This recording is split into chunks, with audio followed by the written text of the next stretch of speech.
I caught my neighbor rubbing lotion all over my wife's pregnant belly. Now she's wailing because I'm asking for paternity. This literally happened this morning. I'm posting it here and hoping to vent and maybe get some perspective because I've been extremely upset all day and can't process this productively. My wife is 8 months pregnant with our child. We live next to another married couple who are in their late 30s. I don't like the guy. I've found him to be invasive and the weird type of friendly that almost seems to be prying and clingy. I'm not sure if that's clouding my judgment here or if this validated my beliefs about him. I left for work, decided on the way there I just wasn't feeling it, and called off. I stopped for breakfast before heading home to surprise my wife. 40 minutes tops. I get home, enter from the back door, and here's my wife and my neighbor sitting in our living room on the couch. She's turned toward him, fully clothed but with her shirt pulled up over her very pregnant stomach while he, facing her, is rubbing lotion on her stomach with both hands. They both froze before my wife asked how come I was back and then said Randy stopped by to borrow the toolbox while I was moisturizing, and wanted to know if he could feel the baby, so I said okay. I told him to get out before I put him out, and he left immediately. I tried to stay calm and talk to her and get the whole story. The neighbor's wife is apparently infertile. First I heard of it, which is amazing considering the guy never shuts up about his personal woes, and he wanted to feel the baby. That's her story and she's sticking to it. That's not good enough for me. My thought process is there's a big effing difference between feeling a baby for 10 seconds and coming into our home and rubbing lotion on my wife's stomach. If it was some close friend of ours I might understand, but I dislike the guy and my wife has never expressed any sort of closeness to him aside from passing pleasantries, and she's not the type to let anyone she isn't close to put their hands on her. So in the span on a day the guy goes from being a distant acquaintance of hers at best to her deciding to invite him in and let him rub her. I also find it convenient that he showed up that early, right after I went to work,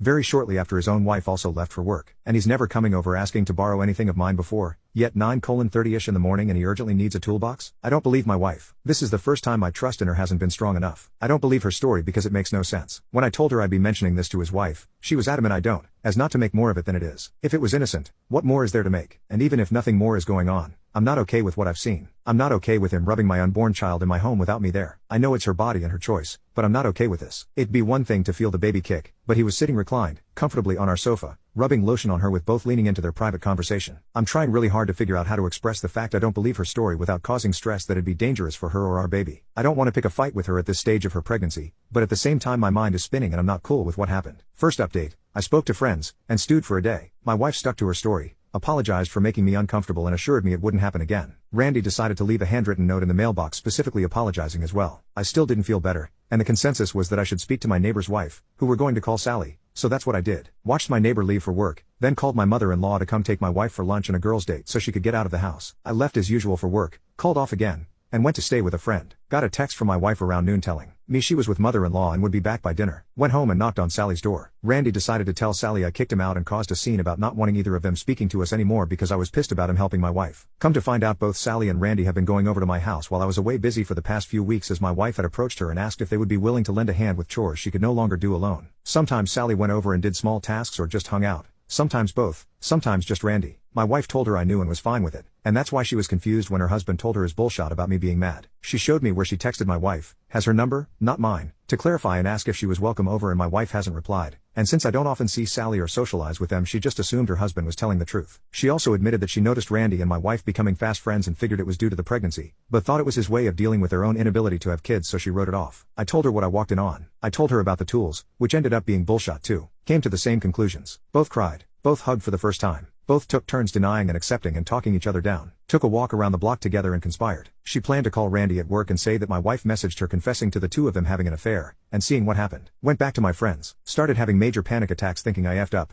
I was about to ruin my marriage, worrying I might be wrong. Bit later and I get a call from my wife screaming at me to find a way to leave work and come home. So I go home. Randy called her telling her what Sally told him. She told me I was crazy, I was a piece of poop, that she was considering leaving me, everything. Having a panic attack thinking I just ruined my entire life over nothing while also trying to calm her down for the baby's sake. Impulsively told her that if she was leaving, I'd still be requesting a DNA test. And that's when it all came down. Entire tone changed. Pleading, begging, apologizing, hyperventilating, holding me, asking me how I found out while denying anything happened. I told her it'd be okay and asked if she'd talk to me if we went for a drive. She agreed. Took us to a parking lot and we talked. Told her if there was any chance of anything happening she needed to tell me what was happening because I already knew a lot. She'd effed Randy a handful of times before she was pregnant. Our baby might not be ours. Randy had been coming by and doing daddy duties once in a blue moon in case it's his. They haven't slept together in months. She said we could move away, that it's ours no matter what, that he had manipulated her. Admittedly she lied to Sally to justify Randy going over for daddy duties. I asked her if she'd stay with mother-in-law for a few days while I calmed down. She agreed, took her home, packed up some stuff, and dropped her off. I've cleaned out my essentials and I'm in a friend's basement. A friend called her on my behalf and told her that if the baby is mine I'll be dealing with it. If it isn't it's on her, but either way I'll be filing for divorce. My friends took my phone from me and deleted my social media. She's been calling my friends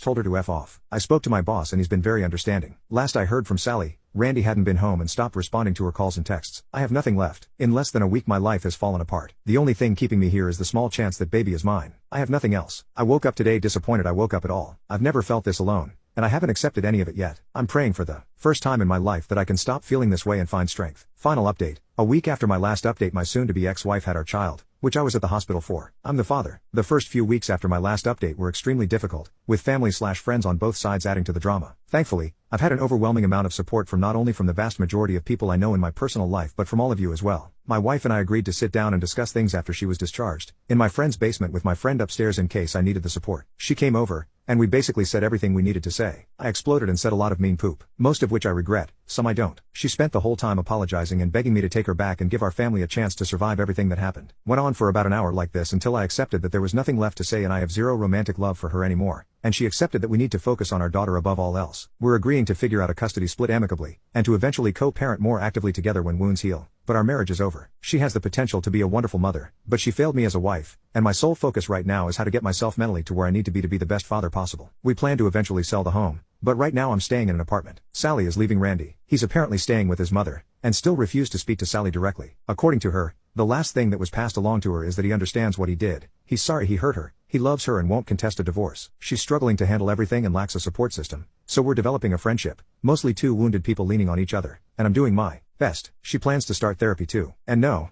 I don't plan to be anything more than platonic friends with Sally. Lovely woman, but no, I still haven't fully processed my new role as a parent. I think mentally I already convinced myself my child wouldn't be mine in case it ended up that way. I plan to take classes and spend more time with my daughter doing early bonding. I'm terrified but very happy. I know there's a lot left to do, and a lot of hurting left to go through, but I'm stable, and a dad. That's what matters most.